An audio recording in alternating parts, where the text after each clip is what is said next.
চাইলে মোবাইল দিয়ে অনলাইনের মাধ্যমে হাই কোয়ালিটির ছবি এডিটিং করতে পারবেন, তাও আবার এক ক্লিকে। তো গাইস, আজকে আমি আপনাদের দেখাবো যে কোনো অতিরিক্ত অ্যাপ্লিকেশন না ইনস্টল করে আপনাদের মোবাইলে যে গুগল ক্রোম ব্রাউজারটা আছে সেটা দিয়ে কিভাবে প্রফেশনাল মানের হাই কোয়ালিটির ফটো এডিটিং করতে পারবেন, তাও আবার এক ক্লিকে। তো চলুন কথা না বাড়িয়ে মূল ভিডিওটি শুরু করি। তো যারা চ্যানেলটিকে সাবস্ক্রাইব করে নেয়, চ্যানেলটিকে সাবস্ক্রাইব করে ভিডিওটি দেখতে থাকুন। তো আমরা এডিটটা মোবাইলের গুগল ক্রোম দিয়ে করব, সেজন্য আমরা যে ক্রোম অ্যাপটি আছে সেটা আমরা ওপেন করে নেব। তো ওপেন করার পরে আমরা সার্চ বার পেয়ে যাব। তো এই সার্চ বারে আমরা ক্লিক করব অ্যান্ড সার্চ বারে গিয়ে লিখে দেব স্লেজার। আমি স্ক্রিনে দিয়ে দিছি স্লেজার। এই স্লেজার লিখে আমরা সার্চ করে দেব। তারপর দেখেন এখানে সর্বপ্রথম একটা ওয়েবসাইট চলে আসলো স্লেজার।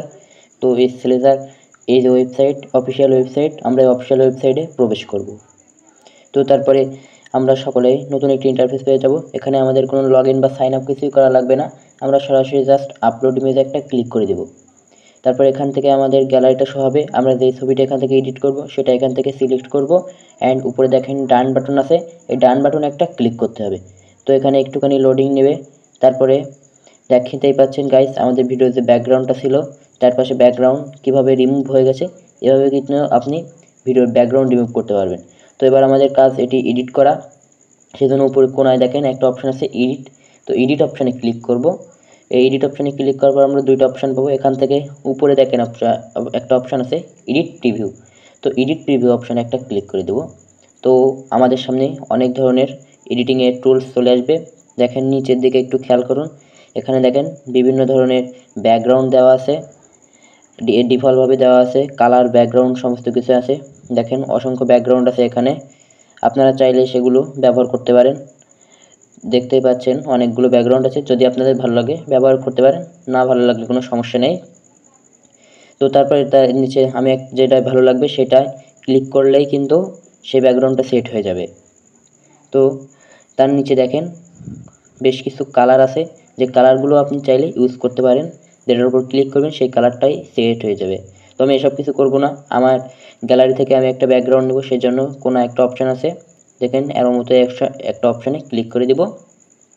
তারপর ফাইল একটা অপশানে ক্লিক করব, এখান থেকে আমি একটা ব্যাকগ্রাউন্ড নিয়ে নেব। আর হ্যাঁ, ভিডিওর একদম শেষে কিন্তু আমি দেখিয়ে দিব যে কোথায় এইচডি ব্যাকগ্রাউন্ড পাবেন এবং সেগুলো কিভাবে ডাউনলোড করবেন আপনার গ্যালারিতে, এটি ভিডিওর শেষে দেখিয়ে দেব। তো আমি একটা ব্যাকগ্রাউন্ড এখান থেকে নিয়ে নিচ্ছি। দেখেন ব্যাকগ্রাউন্ডটার উপর একটা ক্লিক করে দেব। একটা ব্যাকগ্রাউন্ড, এই ধরনের ব্যাকগ্রাউন্ড কোথায় পাবেন সেগুলো কিন্তু ভিডিও শেষে দেখিয়ে দেব। তো আমি একটা ব্যাকগ্রাউন্ড দেখতেই পাচ্ছেন সেট করছি। এবার একটু খেয়াল করে দেখেন ছবিটা কত কোয়ালিটিফুল অ্যান্ড ব্যাকগ্রাউন্ড কতটা সুন্দর হয়েছে দেখতেই পাচ্ছেন। তো এভাবেই মূলত আমরা এডিটগুলো করব। তারপরে এখনও কালার গ্রেডিং করতে হবে। তারপরে দেখেন গ্যালারিতে নেওয়ার জন্য একটা অপশান আছে ডাউনলোড, এই ডাউনলোড অপশানে একটা ক্লিক করে দেব। তো ডাউনলোড অপশানে ক্লিক করে দেওয়ার সাথে সাথে ডাউনলোড এগেইন এই অপশানে ক্লিক করলে কিন্তু আমাদের ছবিটি ডাউনলোড হয়ে যাবে আমাদের গ্যালারিতে। তো দেখেন আমি এখান থেকে ওপেন করে নিচ্ছি। দেখেন ছবিটি কি সুন্দরভাবে এডিটিং হয়ে গেল। তো এবার আমাদের এটি একটু কালার গ্রেডিং করলেই কিন্তু হয়ে যাবে। তো আমি এটার জন্য ব্যবহার করব স্ন্যাপসিড। এটি কিন্তু অনেক পপুলার অ্যাপ, যেটা আপনার প্লে স্টোরে ফ্রিতে পেয়ে যাবেন। তো আমি এটা ওপেন করে নিচ্ছি। স্ন্যাপসিড লিখে সার্চ করে দিলে পেয়ে যাবেন অ্যান্ড প্লাস আইকনে ক্লিক করবেন।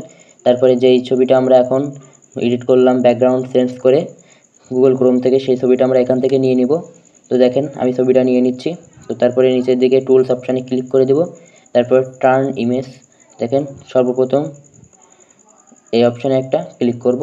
এখান থেকে আপনারা আপনাদের মতো ব্রাইটনেস, সিচুয়েশান, কন্ট্রাস্ট এগুলো বাড়িয়ে কমিয়ে কিন্তু আপনারা আপনারা কালার গ্রেডিংটা করে নেবেন। তো আমি বাড়িয়ে কমিয়ে একটু কালার গ্রেডিং করে নিচ্ছি। এটা আপনাদের ভিডিও অনুযায়ী নেবেন। তারপর এক্সপোর্ট অপশানে ক্লিক করবেন। তারপর সেভ অপশানে ক্লিক করলে এটা আমাদের গ্যালারিতে সেভ হয়ে যাবে। তো আমি যদি আপনাদের দেখাই ছবিটা এখন গ্যালারিতে কীভাবে চলে আসলো। তো গাইস দেখতেই পাচ্ছেন। এবার আমি আপনাদের দেখাবো যে কীভাবে এইচডি ব্যাকগ্রাউন্ড ডাউনলোড করবেন। সেজন্য আবারও গুগল ক্রোমে চলে আসবেন অ্যান্ড সার্চ বারে চলে যাবেন। সার্চ বারে গিয়ে লিখে দেবেন এইচডি ফটো ব্যাকগ্রাউন্ড, এই ধরনের কিছু লিখলেই হবে। তো আমি এইচডি ফটো ব্যাকগ্রাউন্ড লিখে সার্চ করে দিচ্ছি। তারপরে দেখেন অল, এর পাশে একটা অপশান আছে ইমেজ অপশানে একটা ক্লিক করে দেব। তারপরে এখানে অসংখ্য আনলিমিটেড এইচডি কোয়ালিটির ব্যাকগ্রাউন্ড পেয়ে যাবেন, যেগুলো ভালো লাগবে তো সেগুলো ডাউনলোড করতে পারবেন। আমি একটা দেখাই দিই ডাউনলোড করে। তো তো আমার মানে এটা ভালো লাগছে, এটার উপর ক্লিক করে আমি এটার উপর চাপ দিয়ে ধরে রাখবো। এই ছবিটার উপর চাপ দিয়ে ধরে রাখলে অনেক অপশান আসবে, এখান থেকে ডাউনলোড ইমেজ যে অপশান, এটা ক্লিক করলে ডাউনলোড এগেইন অপশানে ক্লিক করলে কিন্তু ফাইলটি আমাদের গ্যালারিতে ডাউনলোড হয়ে যাবে। এই ছবিটি দেখতেই পাচ্ছেন, এটাও আমাদের গ্যালারিতে ডাউনলোড হয়ে গেছে। তো গাইস, আমি আগেও কিছু ছবি এডিট করে রেখেছিলাম, যে এই ধরনের ছবি কিন্তু আমি গুগল ক্রোম দিয়ে এডিটিং করেছি। তো ভিডিওটি ভালো লাগলে লাইক করবেন এবং চ্যানেলটিকে সাবস্ক্রাইব করে পাশে থাকবেন। সবাইকে অসংখ্য ধন্যবাদ, দেখা হবে নতুন কোনো ভিডিওতে।